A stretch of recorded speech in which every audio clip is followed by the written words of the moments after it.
Tahun 2025 berlalu, Kejagung masih mencari keberadaan Sylvester Matutina untuk dieksekusi 1 tahun 6 bulan penjara dalam kasus pencemaran nama baik dan fitnah mantan Wakil Presiden Yusuf Kala. Apa kesulitan yang dihadapi oleh Kejaksaan Agung? Kita akan membahasnya bersama pakar hukum pidana Bapak Suparji Ahmad. Selamat malam, Prof. Malam, Mbak. Siap. Baik, Prof. Putusan sudah inkrah kurang lebih 7 tahun yang lalu. Kasus ini juga menjadi sorotan dan kini Kejaksaan Agung bahkan sampai membentuk tim tangkap buronan untuk menangkap seorang Sylvester meski ia tidak masuk dalam daftar pencarian orang. Tanggapan Anda soal pembentukan tim tangkap buron Kejagung ini? Ya, tanggapan terhadap pembentukan tim itu bahwa itu menunjukkan sebuah kesungguhan dan keseriusan ya Kejaksaan Agung untuk mengeksekusi. Jadi jangan dipandang bahwa kemudian Kejaksaan Agung melindungi atau Kejaksaan Agung bersifat diskriminatif gitu, atau Kejaksaan Agung ada ketakutan. Maka dengan adanya pembentukan tim tadi itu sangat menunjukkan adanya keseriusan dan kesungguhan dari Kejaksaan Agung untuk segera menangkap dan mengeksekusi. Karena tidak ada lagi alasan untuk menunda eksekusi.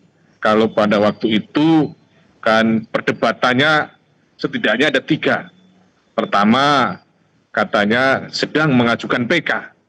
Tapi ternyata PK tidak bisa diproses karena selaku prinsipal dalam konteks PK harus hadir.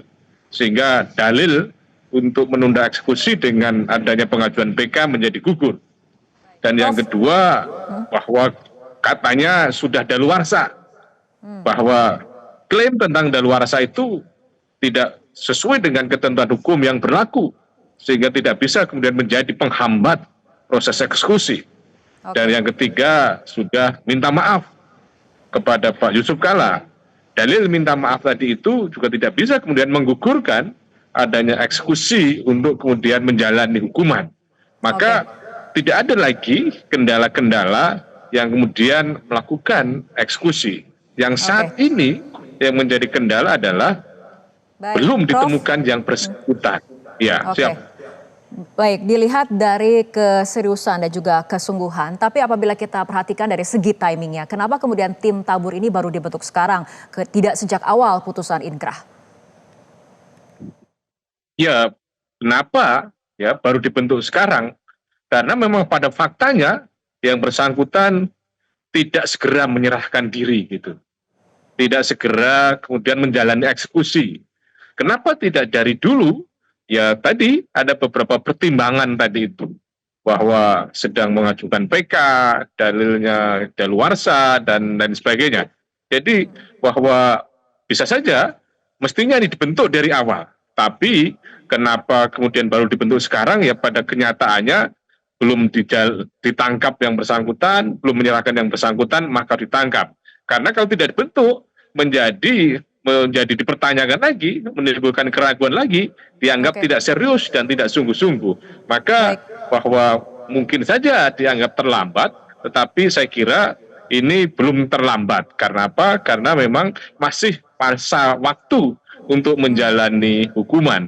Dan saya kira penting bagi masyarakat untuk membantu gitu loh.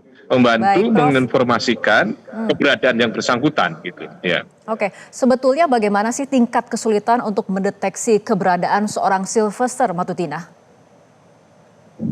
Ya, kesulitannya bisa jadi pertama karena alat komunikasinya tidak terdeteksi, atau yang kedua bahwa misalnya alamatnya sudah berpindah, atau yang ketiga ada pihak yang melindungi. Terus kemudian yang keempat adanya satu upaya-upaya yang kemudian mengelabui. Dan ini juga kita bisa berbanding juga dengan apa yang dilakukan oleh aparat penegak hukum yang lain gitu ya.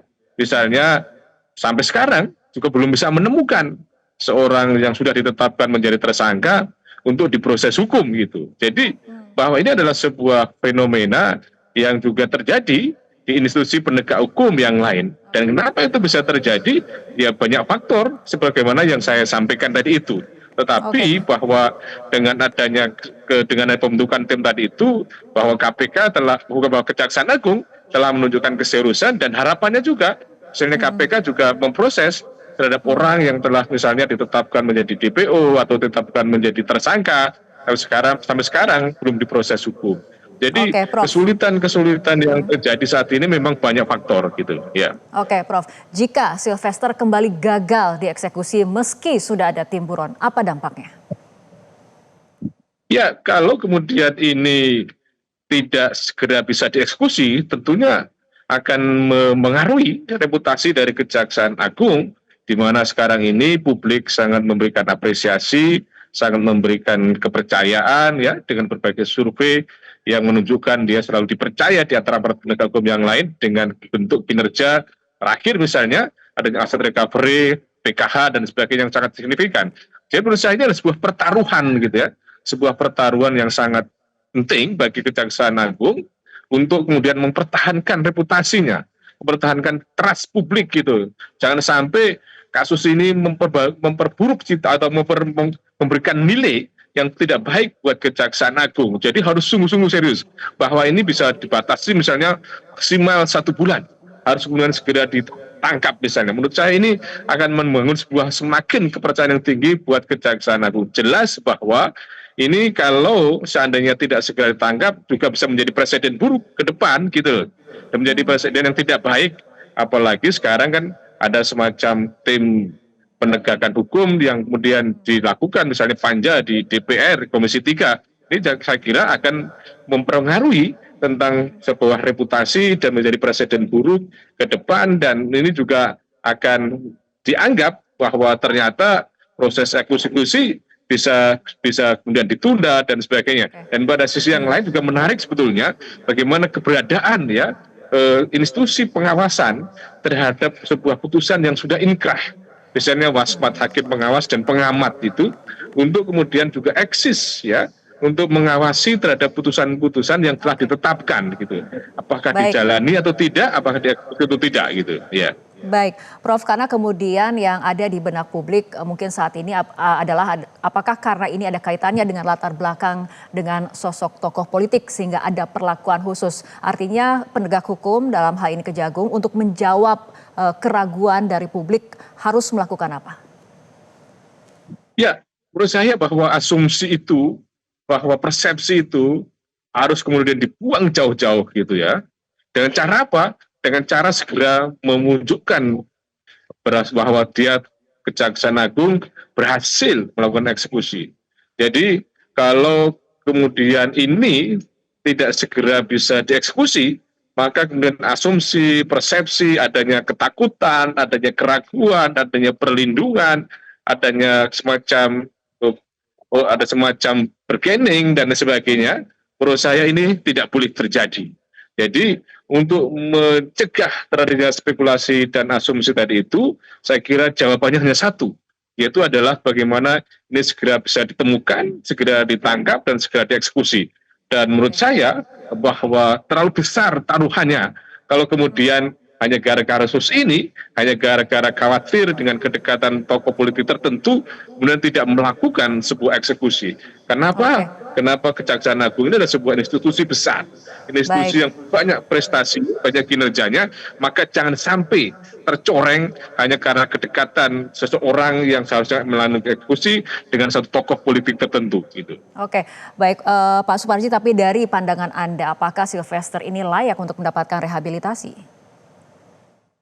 Ya, menurut saya bahwa rehabilitasi bukan sebagai sebuah jalan ya, karena apa? Mengingat yang bersangkutan tidak ada etikat baik gitu ya, untuk kemudian menjalani satu proses hukum yang benar gitu loh. Bisa kalau kita membandingkan misalnya rehabilitasi yang terakhir kepada Dirut ASDP, bahwa yang bersangkutan mendapatkan rehabilitasi karena adanya satu putusan yang dianggap bertentangan dengan nilai keadilan, di mana tidak ada unsur kerugian negara, tidak adanya mens rea, tidak ada aliran dana, bahkan negara diuntungkan, tapi kemudian dinyatakan bersalah. maka kemudian Presiden turun tangan untuk melakukan satu rehabilitasi.